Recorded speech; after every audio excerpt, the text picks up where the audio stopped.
Something's happening at Manchester City, something creative, chaotic, and genuinely frightening. Because Rayan Cherki, the 22-year-old Maverick people wrote off, the flair player critics swore wouldn't last 5 minutes under Pep Guardiola, has suddenly become one of the Premier League's most dangerous creators. And he's doing it in a way nobody saw coming. Just 398 minutes. That's all he's played in the league since returning from injury. 10 appearances, only 5 starts, yet the impact looks like someone who's been tearing up English football for seasons. 1 goal, 5 assists, in barely over 6 full matches worth of football. The numbers don't lie. 0.98 expected goals, 2.42 expected assists, 8 shots on target, 34 touches in the opposition box, 63% cross completion, 287 passes at 84% accuracy, 22 successful dribbles, 24 duels won, a stunning free kick goal, and just 1 yellow card across all those minutes. These aren't the stats of a young player finding his feet. These are the stats of someone taking over.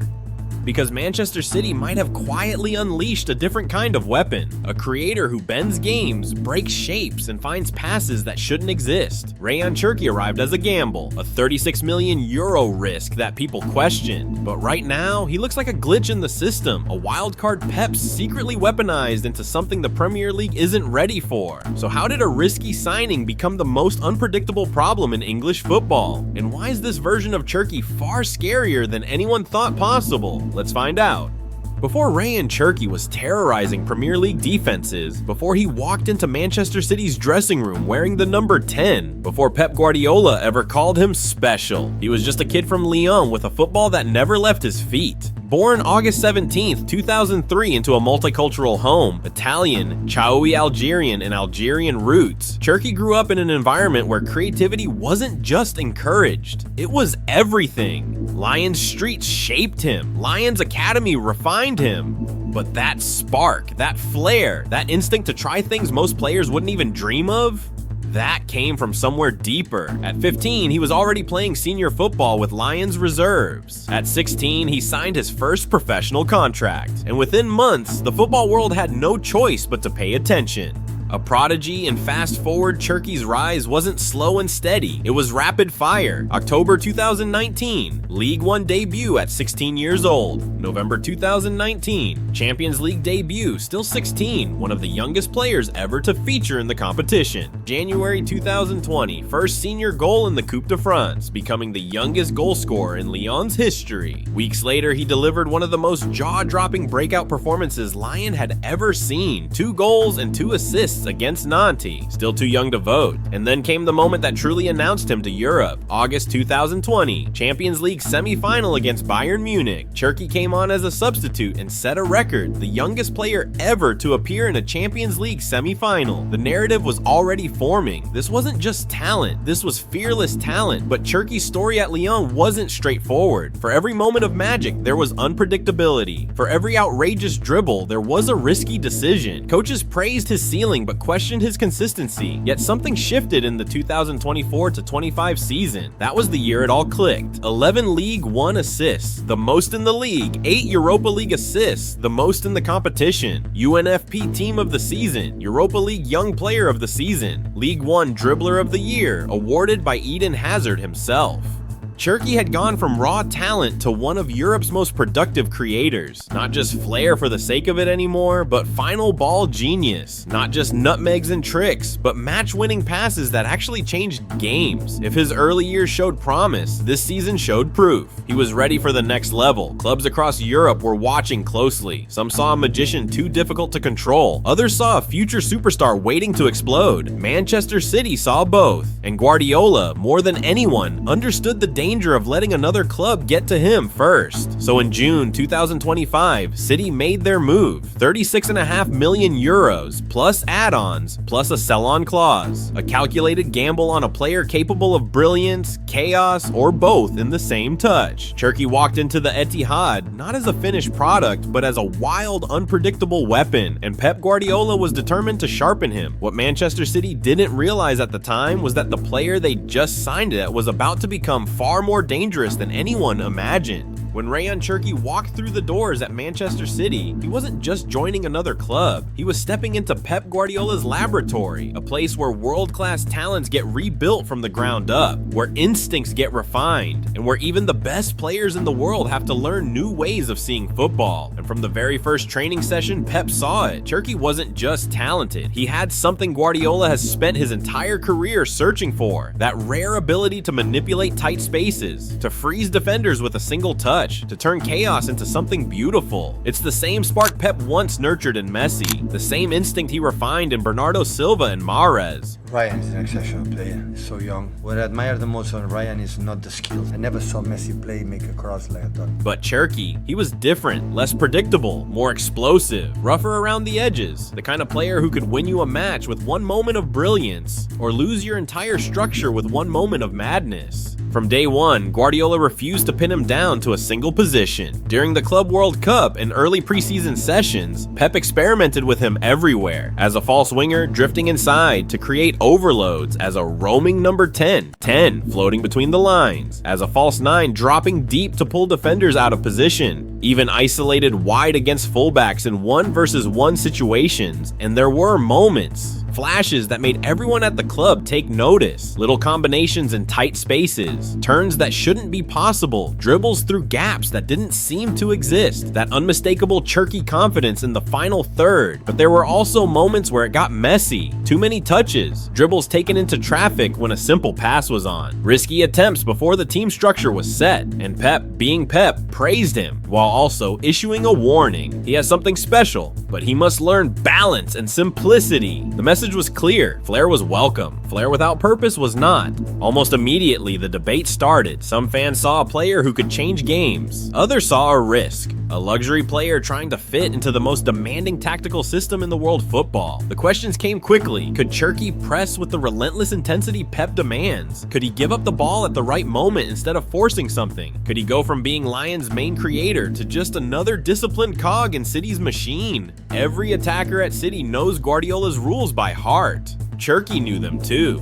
But knowing the rules and following them, those are two very different things. And just when things were starting to click, his Premier League debut gave everyone a glimpse of what City had signed. Cherki came off the bench and scored. Energy, confidence, that swagger City fans were desperate to see. It felt like the beginning of something special, but football rarely follows the script. Just weeks later, a thigh injury shut everything down. What should have been building momentum turned into a 6-week pause. The experiment stopped in its tracks, and during that time, City adapted without him. Doku took his minutes. Foden drifted into central areas. Bernardo restored the calm, controlled rhythm Pep loves. The system became smoother, more predictable, safer, and inevitably, people started asking questions. Did City actually need Cherki, or was he just an exciting luxury? The media wasn't kind during his absence. His weaknesses became talking points. Not pressing hard enough, drifting too freely out of position, making risky decisions in zone 14, the area just outside the box where precision matters most. Slow to track back defensively.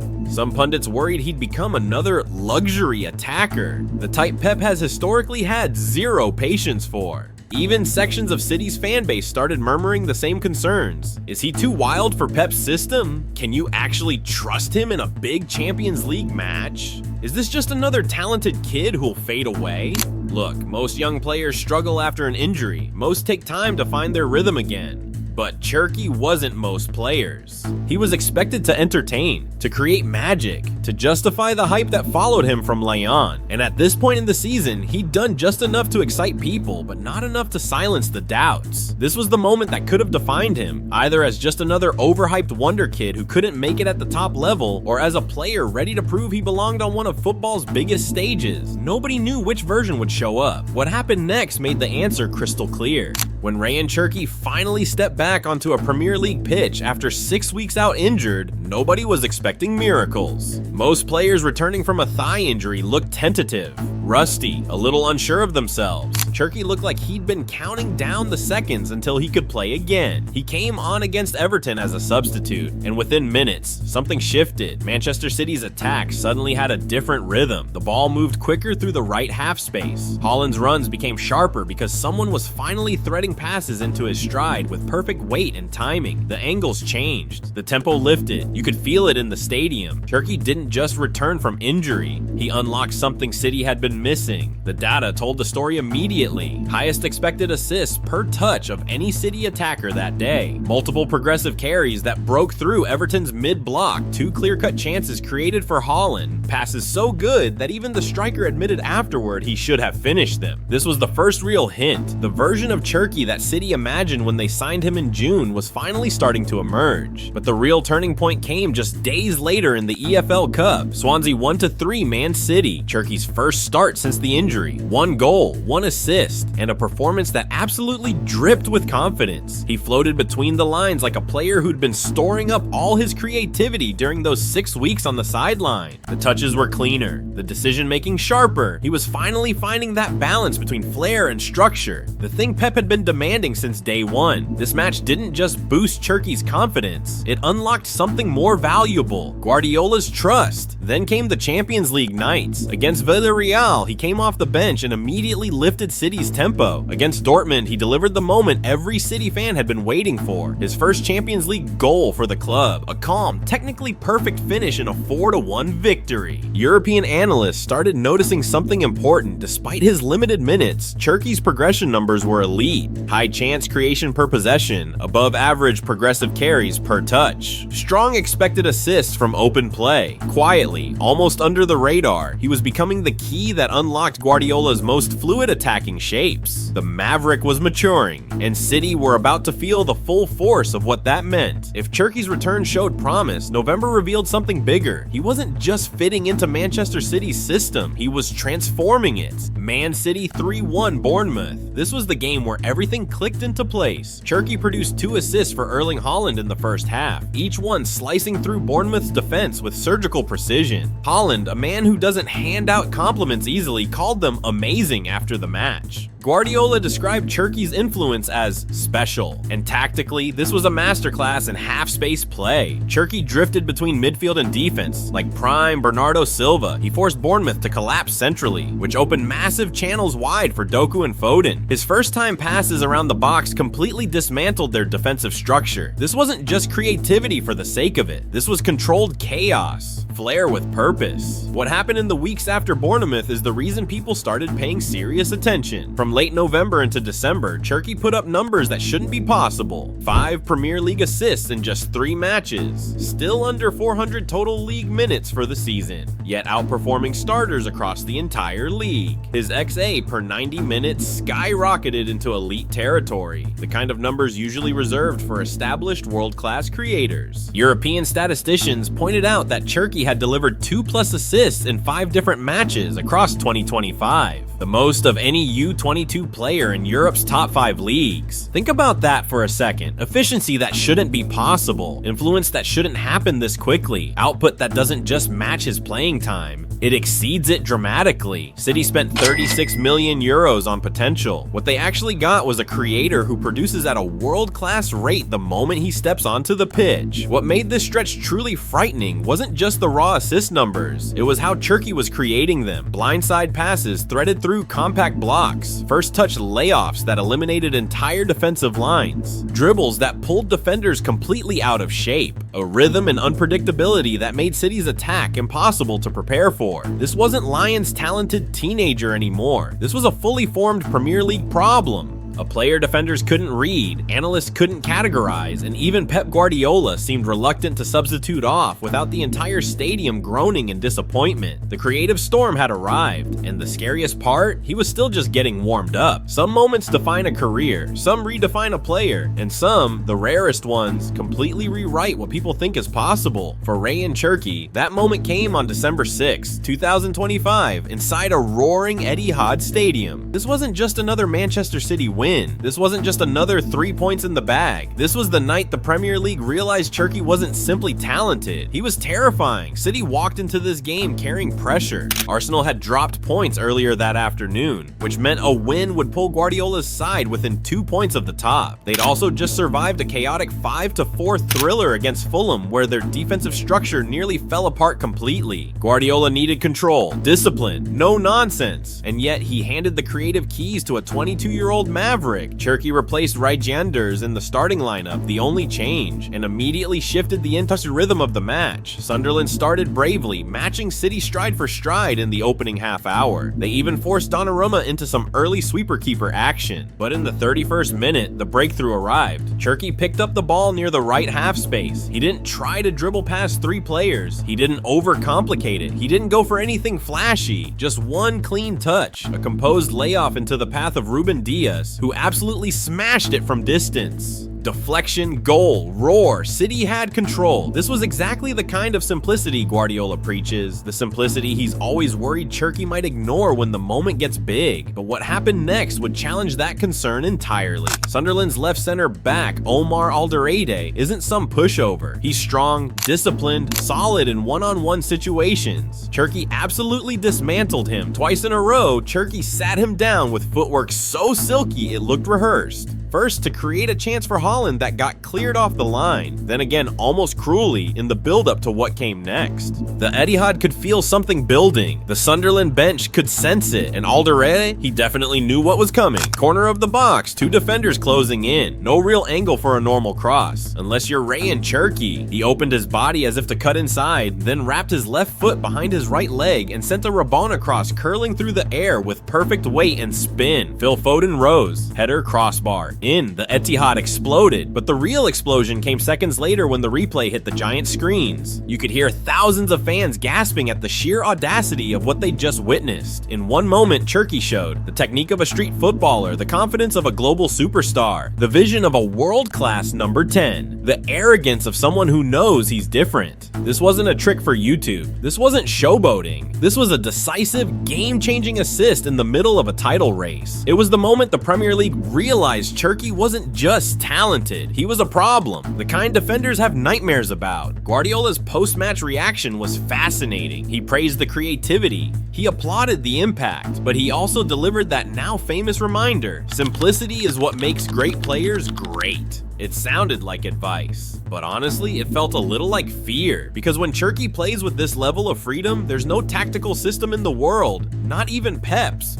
that can fully contain what he's capable of. Late in the match, Cherki nearly added a goal of his own, a curling effort that forced an incredible fingertip save from Sunderland's keeper. Every touch after the rabona felt different, like a player performing without tension, without second-guessing himself, without any fear whatsoever. Sunderland but finished with 10 men after Luke O'Nien's late red card. City finished with control, dominance, and a clean sheet, the perfect response to their chaotic midweek performance. But the headlines didn't belong to Dias or Gvardiol, or even the title race narrative. They belonged to the 22-year-old with a rabona assist and an entire stadium wrapped around his finger. That night, the Premier League didn't just witness talent, it witnessed the birth of a genuine problem, a player whose ceiling suddenly felt impossible to measure. The rabona stole the headlines, but the deeper reason Cherki is becoming a Premier League nightmare, it's what happens before and after the highlight reel moments. Because tactically, he breaks defensive systems just by being on the pitch. City's positional play naturally compresses the field into tight areas.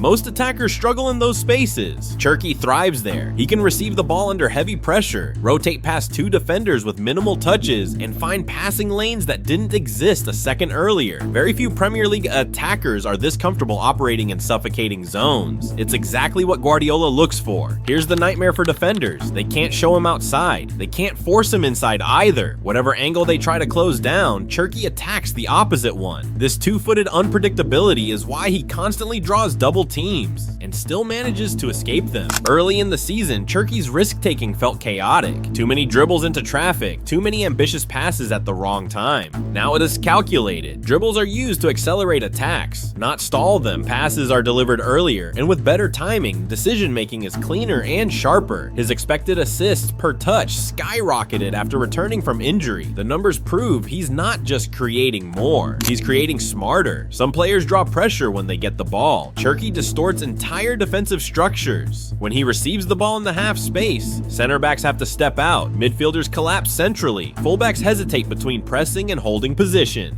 This creates exactly the pockets of space Haaland and Foden love to exploit. Cherki isn't just a creator, he's the trigger that destabilizes compact defensive blocks. Here's the real sign of Guardiola's trust. Pep has created creative freedom zones specifically for Cherki, designated areas where he's allowed to improvise, take risks, and express himself, as long as he snaps back into the system structure afterward. Guardiola does not give this privilege to many players. When he does, it means something. Let's be honest, his pressing isn't elite yet, his defensive recoveries aren't consistent, but here's the terrifying truth for opponents. His offensive impact is so overwhelming that Pep accepts the defensive trade-off. That's rare, that's dangerous, and that's how you know a player is genuinely special. When the most demanding manager in world football is willing to bend his system to accommodate your talent, you're not just good, you're a problem the entire league has to figure out.